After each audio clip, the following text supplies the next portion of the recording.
What if everything you believed about attraction was backwards? What if the secret to being irresistible had nothing to do with perfection and everything to do with presence? Here's something most people never realize. Desire doesn't grow from what's visible, it grows from what's felt. You've seen it before, women who captivate effortlessly, who hold attention without force, who create devotion that runs deeper than surface-level appeal. They're not always the ones who fit the mold. They carry something invisible, something that shifts the air when they enter a room. So what creates that pull? What makes someone become addicted to your presence in a way that transcends the physical? Today, you're going to discover 3 energetic frequencies that trigger deep emotional connection in men. But understand this up front. These aren't manipulation techniques you rehearse for a weekend. They're principles that require embodiment. Once you internalize them, though, you won't just attract attention, you'll command devotion from the right person. Let's dive in. First, the frequency of space. Most people think constant connection builds intimacy, but here's what actually happens. Availability without boundaries kills curiosity. When you're always reachable, always explaining, always present, you eliminate one of attraction's core ingredients, the unknown. Space makes his mind work. It activates imagination, and imagination is where obsession begins. When you're not constantly accessible or broadcasting your every thought, something shifts in his psychology. Questions start forming. Where is she? What's occupying her time right now? Is she thinking about me, or has she forgotten I exist? But here's what separates power from desperation: authentic space versus manufactured silence. If you're simply sitting still, watching the clock, waiting for validation, that energy leaks through. He'll sense it. Instead of creating intrigue, you'll radiate neediness. The magic only works when the space is real, when you're genuinely occupied, fulfilled, living. I once worked with someone whose partner asked for distance. She drafted this lengthy message full of emotion and explanation. I told her to send 2 letters instead. Okay, that's it. 3 days passed, he reached out with a casual greeting.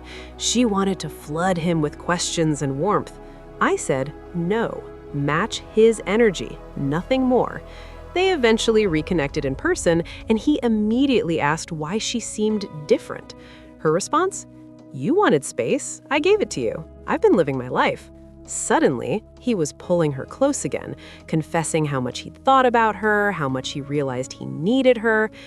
You might be thinking, isn't this exhausting? Doesn't this feel like manipulation? Only if you're faking it. When you genuinely build a life so rich that absence becomes natural, it stops being strategy. It becomes who you are.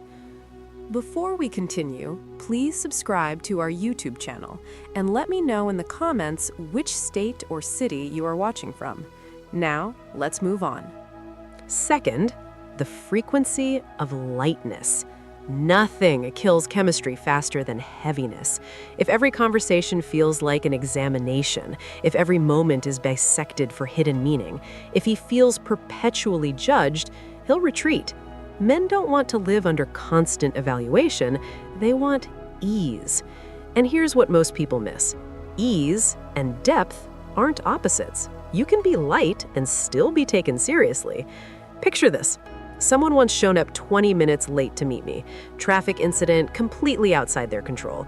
They arrived expecting tension, maybe even conflict. Instead, they got teased. You don't have to invent excuses. I know you were just taking extra time to impress me. Instant shift. Laughter replaced awkwardness. The entire interaction started on an elevated note. That playful energy made me want to stay longer, talk deeper, see them again. Now imagine the alternative. Imagine if that same moment had been met with coldness, passive remarks, subtle punishment. The entire evening would have carried a weight. My impression would have been shaped by discomfort, not connection. Some of you are wondering, if I'm too easygoing, will he stop respecting me? Absolutely not, if you understand calibration. Playfulness lowers defenses. It creates safety.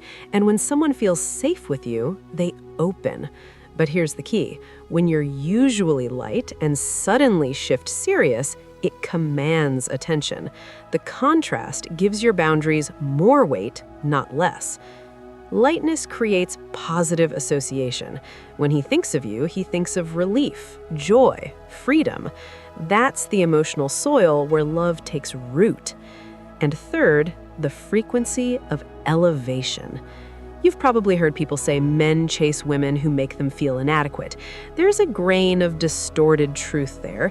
Men are wired to pursue challenges, to prove themselves worthy.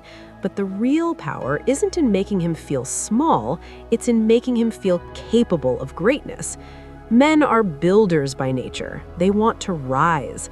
And when a woman sees potential in him, not by criticizing what's missing, but by reflecting what's already there, something ignites. He starts thinking, how do I become someone worthy of her belief? How do I live up to what she sees in me? How do I make her proud? This isn't about fixing him or molding him into your fantasy. It's about mirroring his highest self back to him. Instead of, you never follow through on anything, try, I know when you commit to something, you finish it. So are you actually committing to this, or should we be honest? Instead of, you're so unreliable, try, I feel safest when I see consistency, and I'm really drawn to you when you show up fully. Can you do that? See the difference? One tears down, the other challenges upward. And here's the truth beneath it all. When a man feels like he's becoming better because you're in his life, losing you becomes unthinkable. Because what he's really afraid of losing isn't just you, it's the version of himself that exists when you're around. So the real question isn't, how do I make him fall in love? The real question is, how do I build a life so magnetic that love finds me effortlessly? The women who captivate without effort aren't chasing love to feel whole. They're already whole, and that completeness becomes the invitation. When you stop performing for validation and start embodying mystery, ease, and inspiration, you don't attract love, you become inevitable to it. The right person won't just want you, they'll need to be part of the world you've built. That's where real devotion begins. Thanks for watching, and I'll see you in the next video.